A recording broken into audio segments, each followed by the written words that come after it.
السلام علیکم ورحمۃ اللہ وبرکاتہ۔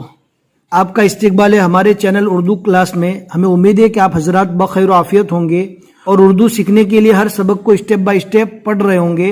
اگر آپ اسٹیپ بائی اسٹیپ پڑھ رہے ہیں تو انشاءاللہ آگے بڑھ کر آپ کو پڑھنے میں بہت ہی سہولت ہوگی۔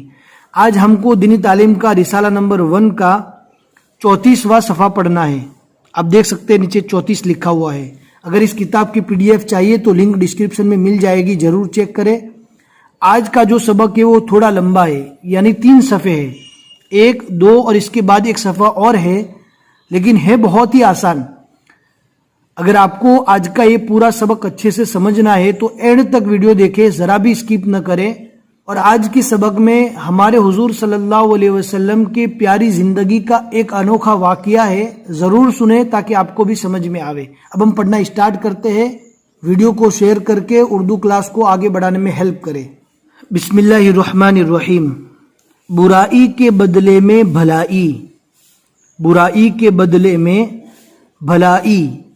2 چشمے والی ہا کو با کے ساتھ لکھا جاوے تو اس کی وائس بدل جاتی ہے، اس کو پڑھتے ہیں بھلائی۔ اگر آپ کو 2 چشمے والی ہا کا میتھڈ معلوم نہیں ہے تو لنک ڈسکرپشن میں مل جائے گی، ضرور پڑھیں تاکہ آپ کو اچھے سے سمجھ میں آ جاوے کہ 2 چشمے والی ہا کو کیسے پڑھتے ہیں۔ اردو کے پڑھنے اور سیکھنے کے لیے 2 چشمے والی ہا کا جاننا بہت ضروری ہے۔ برائی کے بدلے میں بھلائی۔ ہمارے نبی حضرت محمد مصطفیٰ صلی اللہ علیہ وسلم، آپ بھی ایک بار درود ضرور پڑھ لیجئے۔ جب ہمارے نبی صلی اللہ علیہ وسلم کا نام لیا جاوے تو ایک بار درود شریف پڑھنا ضروری ہے۔ حضرت محمد مصطفیٰ صلی اللہ علیہ وسلم ایک دفعہ سفر کر رہے تھے، ایک دفعہ یعنی ایک مرتبہ۔ دوپہر کا وقت ہو گیا۔ دوپہر جو گرمی کا وقت ہوتا ہے، گرمی سخت تھی، سخت یعنی تیز تھی بہت، اس لیے تھوڑی دیر آرام کرنے کے لیے ایک جگہ ٹھہر گئے یعنی رک گئے۔ سب ساتھی اونٹوں سے اتر کر آرام کرنے لگے۔ اس زمانے میں گاڑیاں تو تھی نہیں، اونٹوں اور گھوڑوں پر سفر کرتے تھے، تو سب لوگ اپنے اپنے اونٹوں سے اتر کر آرام میں مشغول ہو گئے۔ سب ساتھی اونٹوں سے اتر کر آرام کرنے لگے۔ ہمارے نبی صاحب بھی تھوڑی دور ہٹ کر ایک درخت کے سائے میں، سایہ ہوتا ہے چھاؤ کو بولتے ہیں، جہاں پر درخت کا جھاڑ کا سایہ رہتا ہے، چھاؤ رہتا ہے، اس کو بولتے ہیں سایہ۔ ایک درخت کے سایہ میں لیٹ گئے۔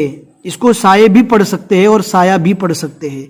آپ صلی اللہ علیہ وسلم تھکے ہوئے تھے۔ سود کا میننگ ہوتا ہے صلی اللہ علیہ وسلم۔ لیٹتے ہی آنکھ لگ گئی۔ ایک شخص آپ کی طاق میں تھا، طاق کہتے انتظار میں، آپ کو دیکھ رہا تھا کہ کب اللہ کے نبی صلی اللہ علیہ وسلم سو جاوے اور میں ان کے پاس چلا جاؤں۔ اس نے دیکھا کہ آپ صلی اللہ علیہ وسلم ساتھیوں سے دور ہیں اور سو رہے ہیں کو اچھے سے پڑھنا ہے۔ اس نے سمجھا موقع اچھا ہے، موقع یعنی وقت اچھا ہے، اس نے سمجھا موقع اچھا ہے، وہ لپکا، یہاں پر رک جانا ہے، لپکا یعنی آپ صلی اللہ علیہ وسلم کی طرف چلا۔ آپ صلی اللہ علیہ وسلم کے سرہانے پہنچا۔ بہت سے لوگ اس کو سرہانے پڑھتے ہیں، اصل پڑھنے کا طریقہ سرہانے ہے۔ آپ صلی اللہ علیہ وسلم کے سرہانے پہنچا اور تلوار سونت کر حملہ کا ارادہ کر لیا۔ سونت یعنی تلوار نکال کر حملے کا ارادہ کرنے لگا۔ ایک دم ہمارے حضرت صلی اللہ علیہ وسلم کی آنکھ کھل گئی۔ دیکھا کہ ایک جانی دشمن یعنی جان کا دشمن ننگی تلوار لیے، ننگی بولتے ہیں کہ تلوار ایک تو میان میں ہوتی ہے یعنی کور میں رہتی ہے، تو وہ کور میں نہیں تھی، اس کو ننگی کر کے یعنی اس کو نکال کر ننگی تلوار لیے حملے کا ارادہ کر رہا ہے، حملہ کا ارادہ کر رہا ہے۔ دشمن اس غرور میں تھا کہ وہ پوری طرح قابو پا چکا ہے۔ غرور یعنی اتنی گھمنڈ میں تھا کہ وہ اچھی طرح اللہ کے نبی صلی اللہ علیہ وسلم پر قابو پا چکا ہے۔